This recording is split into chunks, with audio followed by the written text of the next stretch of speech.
200 partners within those blue dots. So their HUD is like, this is a way that we can actually bring all of that content into a one network that Hmm. can then share resources and cross-pollinate opportunities.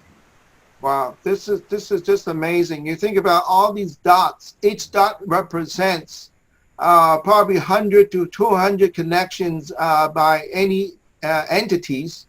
And going back to the slide deck I mentioned earlier, three key pillars. One is the promotion, right? That can mean for a small business or nonprofit for fundraising. Second is the training. Now, nobody knows everything.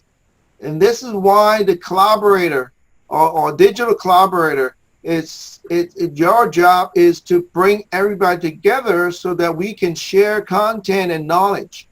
And the third piece is the job creation, right? I mean, this by itself, right? And you can actually helping companies or helping people transforming their in-person event job to a virtual. And this is that you're looking at that right now. How many jobs do you think we can create from this network?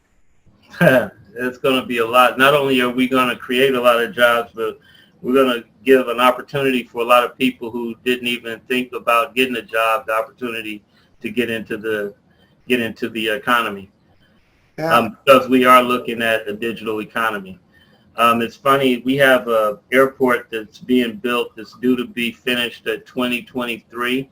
I think it's about a $1.5 billion airport, and the 6 jobs that they've been offering everybody through the traditional workforce development agencies are, construction, cabling, moving rocks from left to right.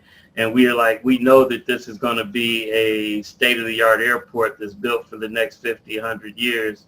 And unfortunately, the schools aren't preparing the students to be able to be the ones to run those state-of-the-art airports. Kansas City, like a lot of cities across the country, are looking at becoming a smart city. But trying to become a smart city, the way everybody's been approaching is like trying to boil the ocean. We're taking the approach of creating smart communities. A city with multiple smart communities automatically becomes a smart city. All right, great. Well, thank you very much. I think this is amazing. This is how, we can help every local community just to get something, start small, right? Start with one virtual expo and you can see the big picture. It's like it's sowing the seed, and then you plant a tree, and then pretty soon you got a forest. Hmm. And I think that's what's happening in Vision Center. So let me open up for Q&A. Go ahead, and if you have any questions for William, please go ahead. Yeah, I was wondering about startup time and staffing. How much time, energy, money did it take to get things rolling or going or established? Well, so I actually have middle school and high school students that are actually populating out the program.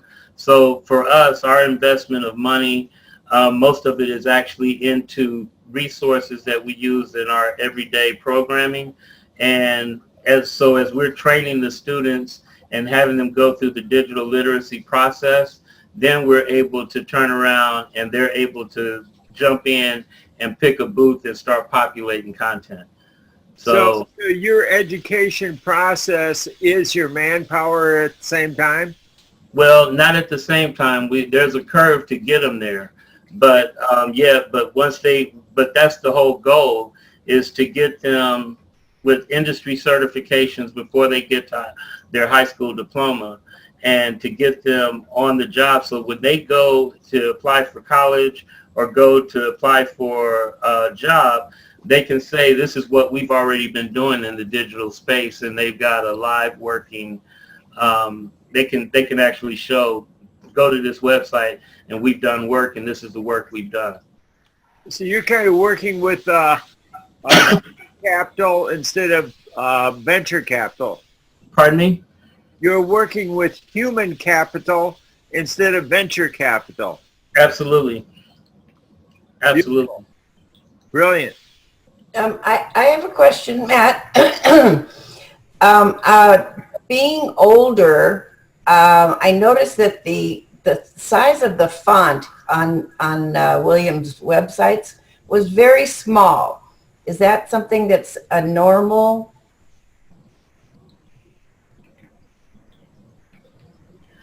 When you say the size of the font on the homepage or inside? Inside. Yeah, that Matt, you might want to answer that. I have to check on that. We had the opportunity. We had the opportunity to, like when we do the booths or we add content, we have the opportunity to use a different type of font or to basically create a label and post it so that it can be. A lot of the booth labels are actually the logos of the logos of whatever platform or whatever organization that booth goes to. Well, this was this one in particular had like 3 sections, and it had a bold title, and then the font below got This right here? small. Let me see. Oh, am I sharing my screen? No. All right, hold on a second. You look good though. Oh, thank you. Gail, sometimes the settings are on your own computer choices. Okay, see in the let's say this right here. Yeah, that's in the you can change your font inside in the computer. Well, we just used it for that because we had we created this landing page. Yes. Because it comes out, you know, HUD has Kansas City skyline on the Envision Center page. Oh, I love that. Yeah, and so we wanted to, and we were trying to make sure that under the intro that we highlighted the 4 pillars of the Envision Center, but we could have shortened that up, or we could have made the font larger here. Like this font, the Envision Center KCMO, that's done inside the portal, and this font here is done inside the portal, and I'm sure we could have looked at a different font. Okay, it's not the font itself, it's the size of the font that exactly. Question. Exactly, because you can always zoom, right? Oh, so we can do that. Yeah, that's on the browser. Yeah, that's on the browser, so you can right, they can always use the browser to zoom. Okay. Yep. Well, I just got my question answered. Thank you.